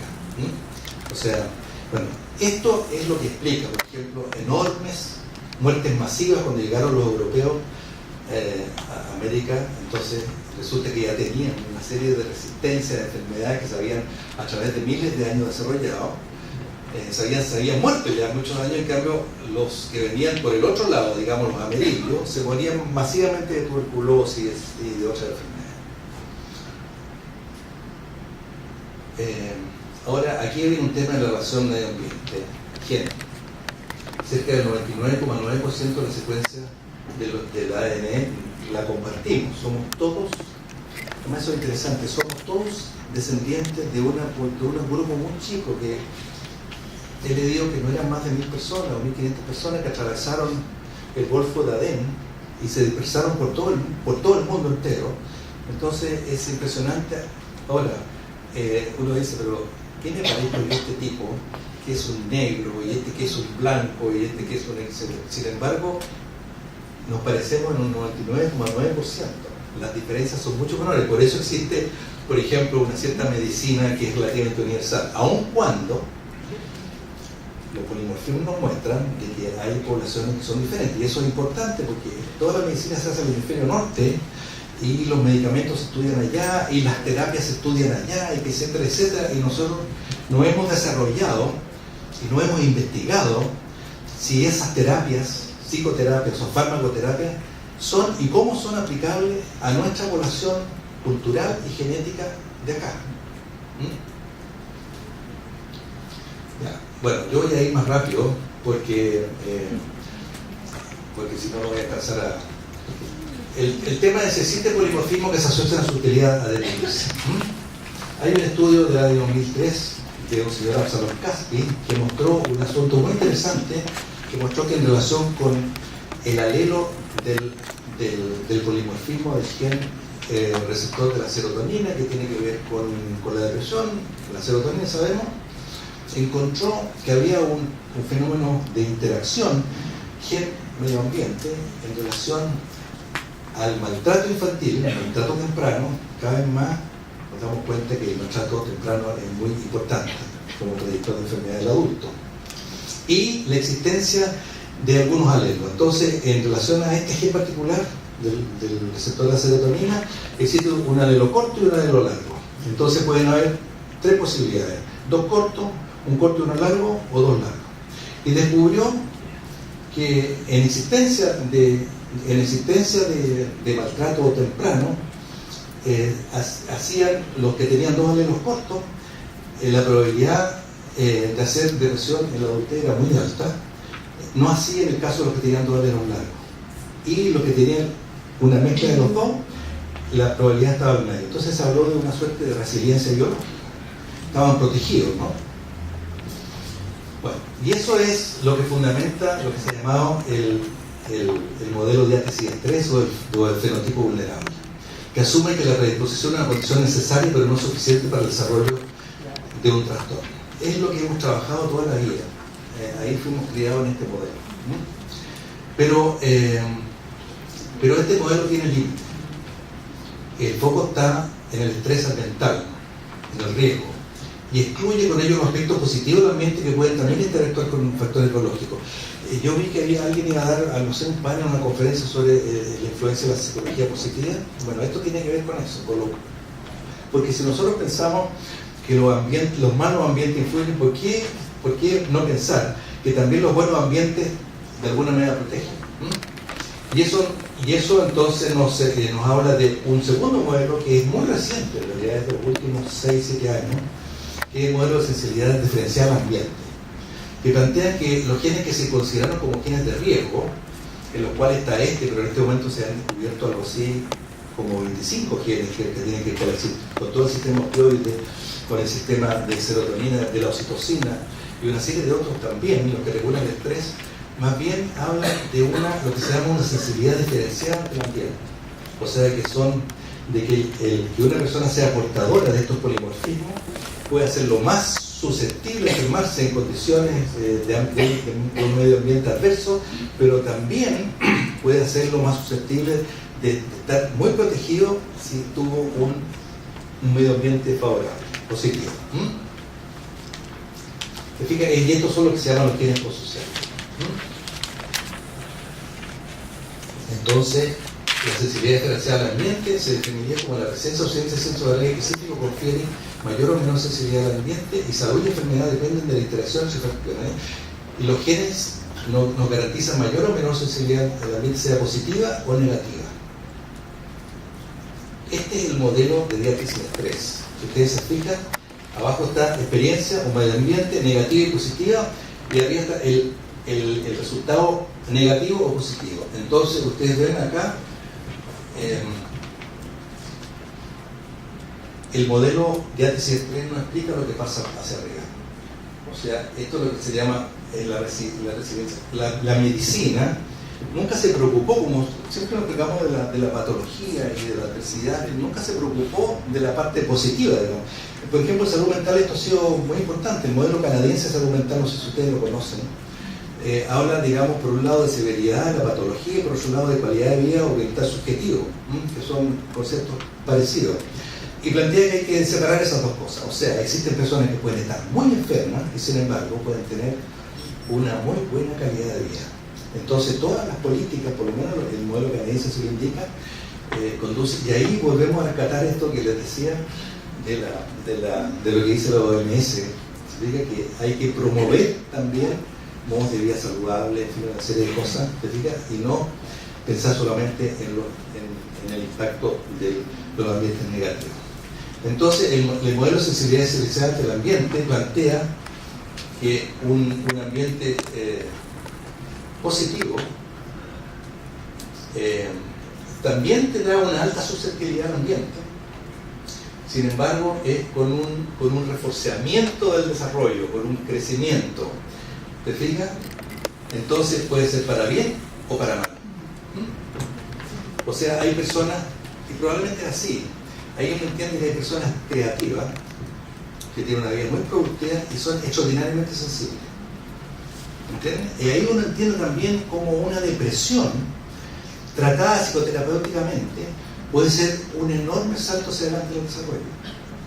Porque probablemente tienen casos así. Todos hemos tratado personas que consultan y sin embargo el elaborar eso, te fijas, el recrear un ambiente positivo de la relación terapéutica, se produce un salto en el desarrollo de ese paciente, ¿no?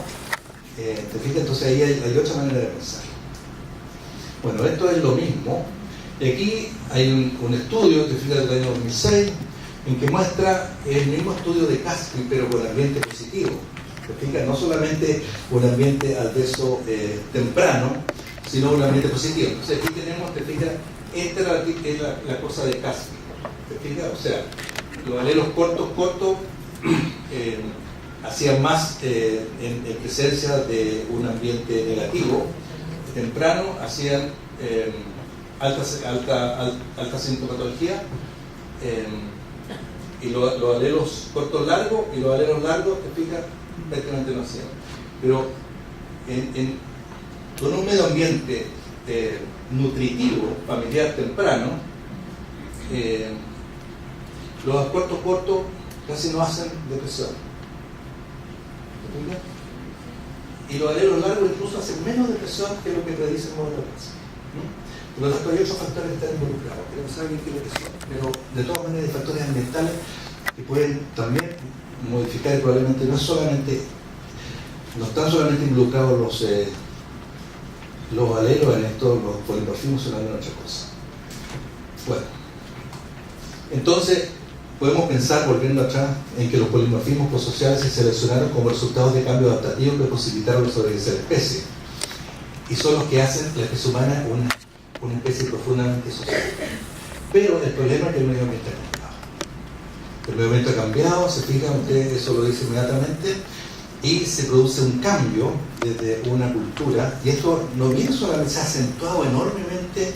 Este es todo el tema que ahora se habla mucho de sociología, del modelo neoliberal, individualismo, pero esto es mucho anterior. Esto empieza probablemente desde que el hombre se asentó y empezó la competencia, en fin, etc. Estamos a las 19 horas.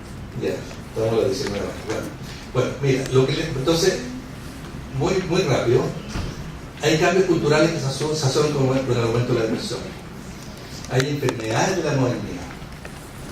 La arteriosclerosis, la hipertensión, la alergia, la gastroenteritis, la angustia y la depresión, todos comparten una alta comorbilidad y los mismos factores de riesgo, son endémicas los factores industrializados, el mismo fisiológico de regulación metabólica del trabajo.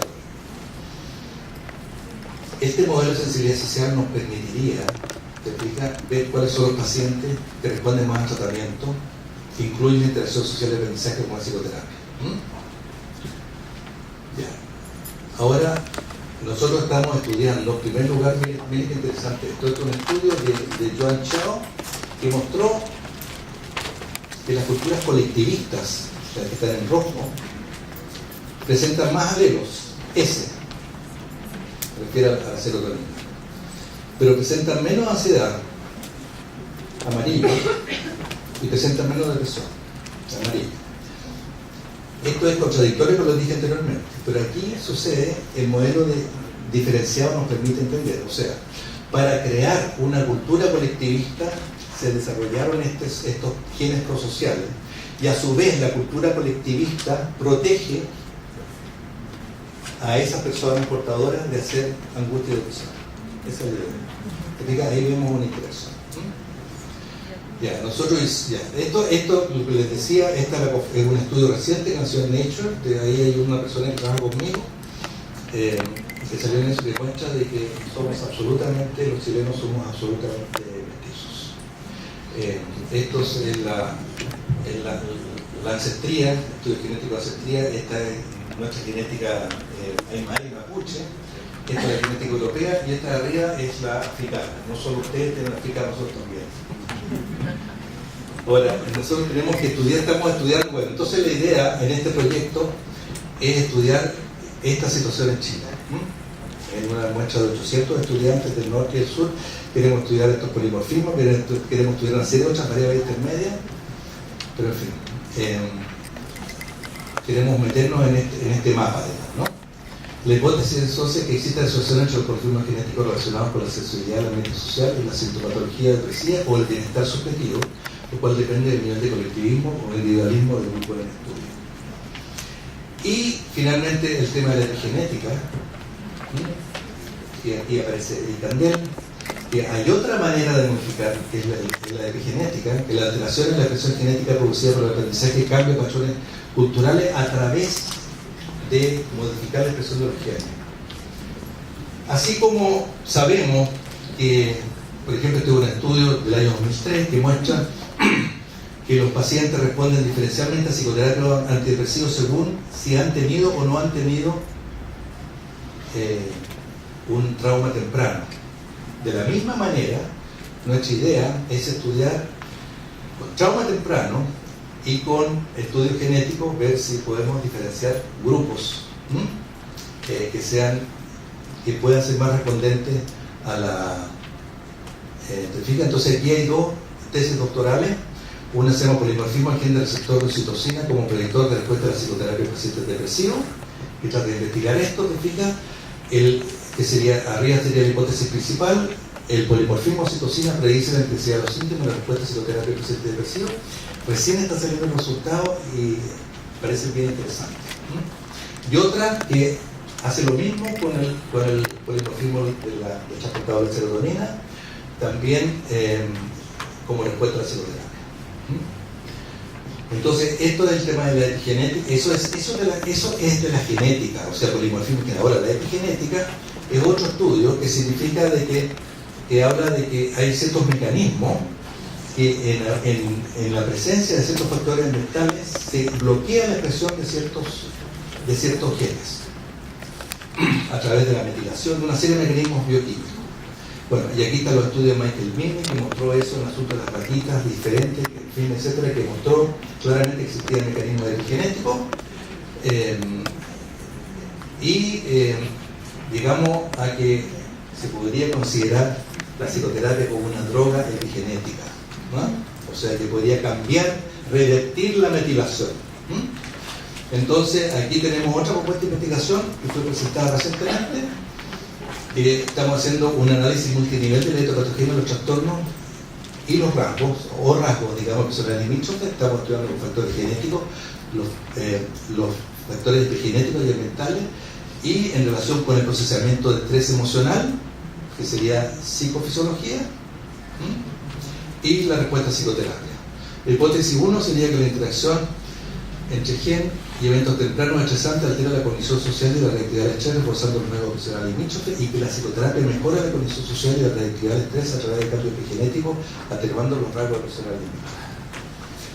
Y eso es lo que yo tenía para... Disculpen que...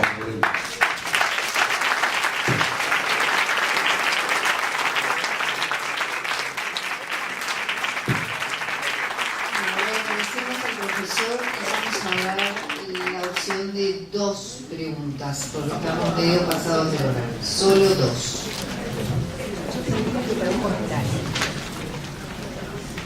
Ya te llega el micrófono.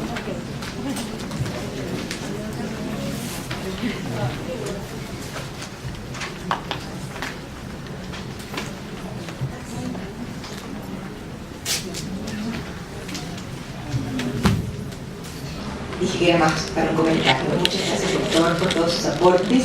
Y ya como comentario quería decir que me he quedado muy contenta, sobre todo pensando acá en los uruguayos, porque acá vemos unos cuantos que han sido, que somos profesores universitarios, ya sea en la Facultad de Medicina como en la Facultad de Psicología, ¿verdad? Y creo que, digamos, estos conceptos hace más de 30 años, yo por lo menos en psicofisiología, en la Facultad de Psicología, hace más de 30 años que los estamos tratando de transmitir.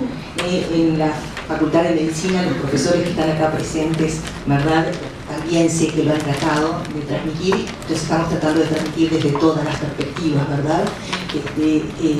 O sea que ha sido como digamos, una síntesis de lo que en los diferentes también laboratorios que tenemos acá, en el Instituto Clemente Estable y en otros laboratorios están tratando de trabajar. Hemos tenido la suerte, quizás por ser un país pequeño, de poder avanzar en estos pasos. Era eso nada más.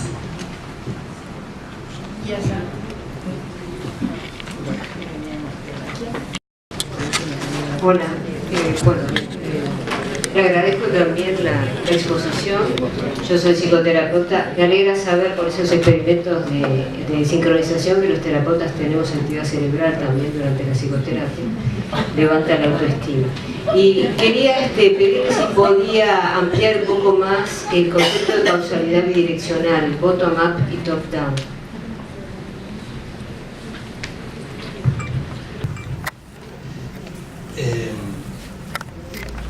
Bueno, a ver cómo lo explico de una manera más clara de lo que he dicho hasta el momento. Quizás lo explico con el experimento de Michael Meany. Michael Meany tomó 12 cohortes de ratitas, unas que eran buenas madres y otras que son malas madres.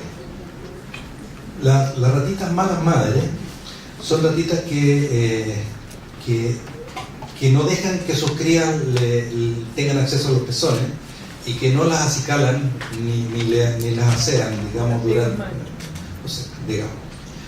Y las buenas madres son lo contrario, son ratitas que se arquean y ponen los pezones, ¿ya? Y además cuando están mamando las acicalan con la lengua y las asean, les hacen cariño. Entonces se pensó, estas son estirpes que se fueron seleccionando de acuerdo, las fueron cruzando de esta manera, sacaron como cohortes, suponiendo que había cierta genética en eso. Ahora, lo que hizo Michael Milne fue bastante simple.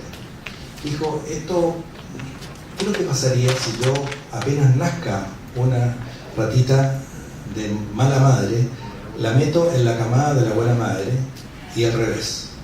Bueno, descubrió que las ratitas, a diferencia de lo habitual de que las hijas de malas madres a su vez son malas madres y las hijas de buenas madres a su vez son buenas madres, resultó que cambiaba el destino, digamos, y las malas madres se transformaban en buenas madres y eran criadas por una buena madre. O sea, había una ventana en la cual se producía un cambio, ¿no? Y él además siguió todo el tema genético y estudió precisamente que había una metilación, que el hecho de ser mala madre cerraba la expresión de algunos genes, entre comillas, de buena madre. Entonces ahí vemos una interacción de arriba hacia abajo. O sea, el medio ambiente modifica la expresión de genética. ¿Se fija? ¿Te quedó más claro ahora? Ahora, la otra es la que sabemos siempre. Yo le dije, es la típica, es la más obvia, que si yo me golpeo contra una pared y me hago una fractura y quedo con trastorno orgánico, es evidente que ahí hay algo que... Pero aún ahí, si lo miramos dentro de un espectro más grande, a lo mejor por qué me golpeé en la pared fue por alguna razón cultural o por alguna razón psicológica. ¿Te fijas? ¿Ah? Entonces, todo se da vuelta. O sea, las personas que se suicidan, por ejemplo, se suicidan por razones psicológicas, mentales, y ahí esa es como la expresión máxima de una interacción top-down, de arriba hacia abajo. Matan el cerebro por razones, por ejemplo, una profunda depresión o por algún estado psicótico en una persona de limítrofe, lo que fuera. ¿Entienden? Muy bien. Muchas gracias.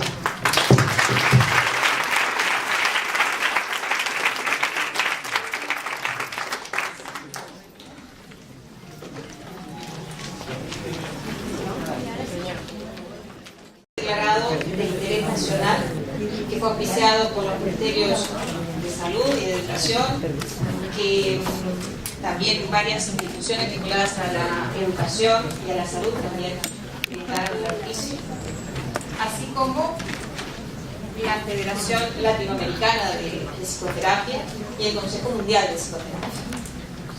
Durante estos 2 días de congreso contaremos con la presencia de 2 invitados especiales. Ya escuchamos al doctor Juan Pablo Jiménez y también vamos a recibir a la doctora Andrea López Mato, que está por llegar, si no está por aquí todavía.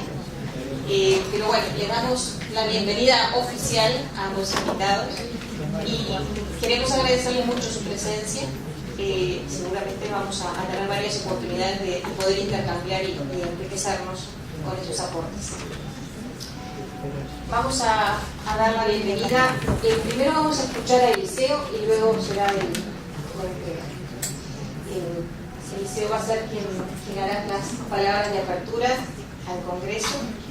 También vamos a agradecerle al doctor Enrique Proust, que está por allá, y al doctor Ginés, que son nuestros presidentes de honor de este Congreso, que fueron designados en este cargo como una forma de reconocimiento por todo lo que han contribuido para el desarrollo de la psicoterapia en los diferentes ámbitos de inclusión y para que la misma sea reconocida como un derecho de salud para toda la población. Así que les agradecemos su presencia acá con nosotros, pensé que iba a estar junto con Eliseo, y bueno, que nos permitan contar con el honor de contar con ustedes en esta instancia del encuentro. Así que bueno, pasamos a las palabras de apertura. Bueno, señoras representantes de los diversos organismos estatales, de las comisiones directivas de las asociaciones integrantes del FUPSI, de la academia, colegas, estudiantes, público en general y especialmente los invitados extranjeros que nos honran con su presencia y que queremos que se sientan como en su casa. Estamos por tercera vez en nuestro país desde el 2006 ante un evento trascendente que convoca a todas las organizaciones más representativas de la psicoterapia en el Uruguay actual. Todo ello gracias a los esfuerzos ingentes y desinteresados de los numerosos colegas integrantes de la comisión directiva, del comité científico, el organizativo y el de difusión. Gracias a estos esfuerzos mancomunados de ellos, en lo que va de este año, fue posible concretar este encuentro de los psicoterapeutas, que nos llena de regocijo y que constituye una ocasión más para intercambiar ideas en torno a diferentes problemáticas de nuestra profesión desde una perspectiva plural, respetuosa y enriquecedora para nuestras prácticas, para la construcción de teorizaciones, de desarrollos técnicos y para la docencia y la investigación. Es este espíritu plural, abierto, de cooperación y gestión transparente el que caracterizó a nuestra federación desde su fundación. Ciertamente esto no excluye ni excluyó disensos, diferencias, aciertos y errores, los que afortunadamente siempre terminaron estando al servicio de una tarea que es silenciosa y poco visible, pero que está como un permanente trasfondo en el sostén de nuestro ejercicio profesional. FUPSI, desde sus orígenes, ha funcionado como una organización autorregulada respecto a las formaciones de los psicoterapeutas, estableciendo en forma consensuada y democrática normas mínimas de competencia para el ejercicio de nuestra actividad singular, así como para el reclamo y la protección de usuarios y psicoterapeutas mediante su comisión de ética y procedimientos. Nuestra federación se ocupó y ocupa dentro de sus posibilidades por propiciar las mejores condiciones laborales y de retiro de los profesionales. Propicia que el ejercicio de la psicoterapia sea convalidado a través de una doble acreditación por parte del Ministerio de Educación y del Ministerio de Salud Pública del Certificado Uruguayo de Psicoterapia. Este último, que vamos a entregar ahora, testimonia el cumplimiento de una formación profesional que confiere garantías a los usuarios y a quien lo detenta.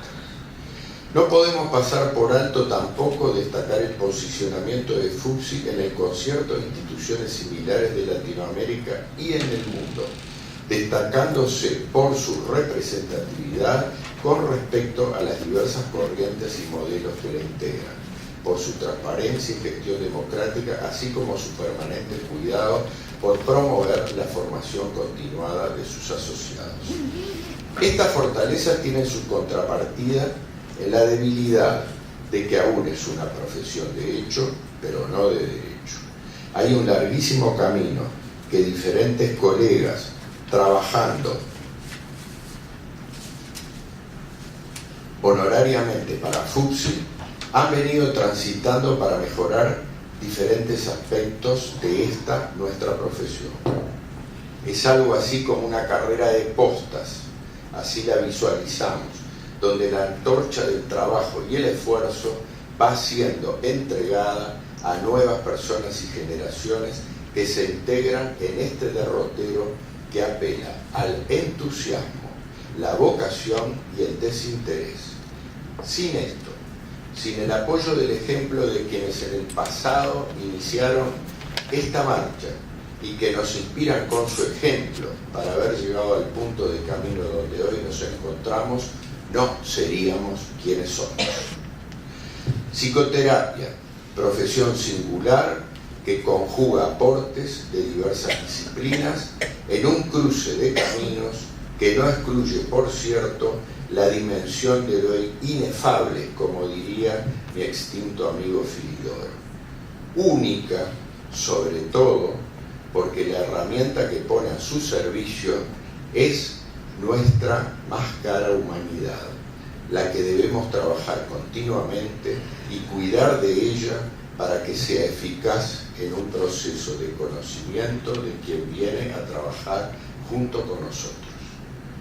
Partiendo de la investigación del así llamado caso único, hasta los estudios acerca de resultados, de factores intervinientes en los mismos, pasando por las lecciones aprendidas a través de la experiencia, en una práctica acumulada durante muchos años, donde todas las evidencias convergen a señalar que las psicoterapias funcionan y que funcionan bien, sobre todo cuando hay adecuación entre las partes intervinientes. Sabemos también, por un cúmulo de investigaciones, que no hay un único método y que ninguno es mejor a otro, sino que hay complementariedades y sinergia de factores que están presentes todos ellos para lograr la producción de cambios. Para concluir, los felicito y me felicito por estar aquí junto a ustedes, por ser parte de esta profesión fantástica que aspira además a mejorar el bienestar humano, nuestro modo humano de estar en el mundo, nuestra convivencia, nuestra relación respetuosa con nuestro entorno. Profesión que aspira a favorecer el mejor de los disfrutes posibles en un contexto civilizado y respetuoso de culturas y diferencias de todo tipo que no hacen más que evidenciar nuestra enorme riqueza de potencialidades y recursos movilizadores en nuestra tarea y que tienen que ver con el título del presente Congreso, Estrategias para el Bienestar. Doy por abierto este encuentro que comenzó ya hoy por la mañana y les agradezco la deferencia de estar y acompañarnos durante el mismo para enriquecernos con vuestra presencia. El presente nos augura, sobre todo a las nuevas generaciones, un gran futuro.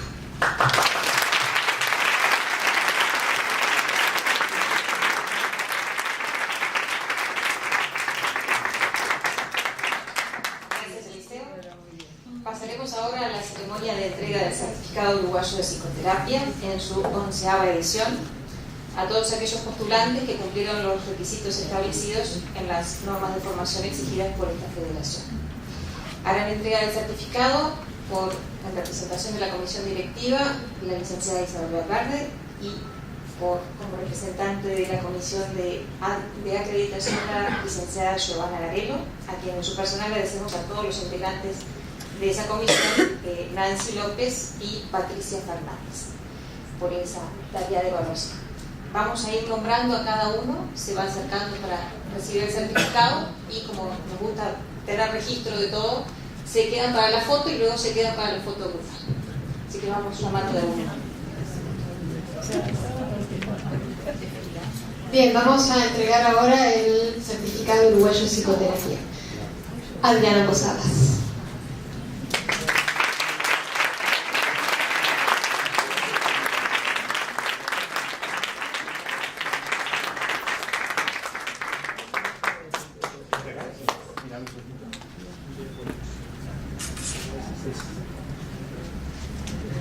Mayra Tiscornia.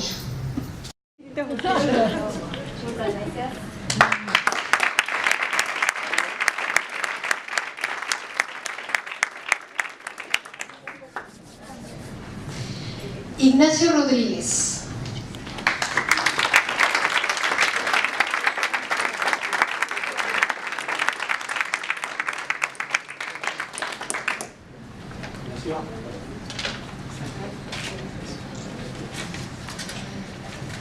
María Noel Mesotoni.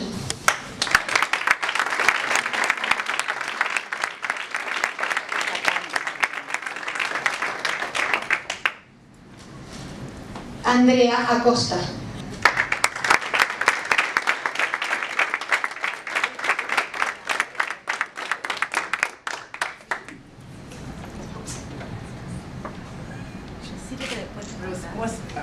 Sacale la foto del certificado, no con un sobre. Valeria Castiglioni.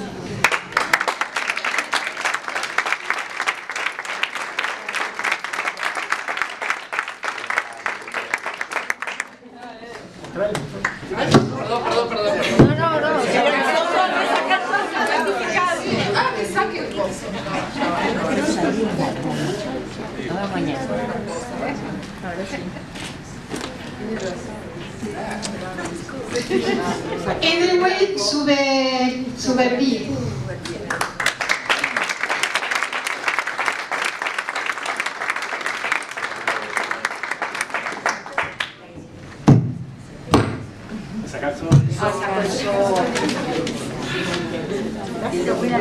¿Quién es?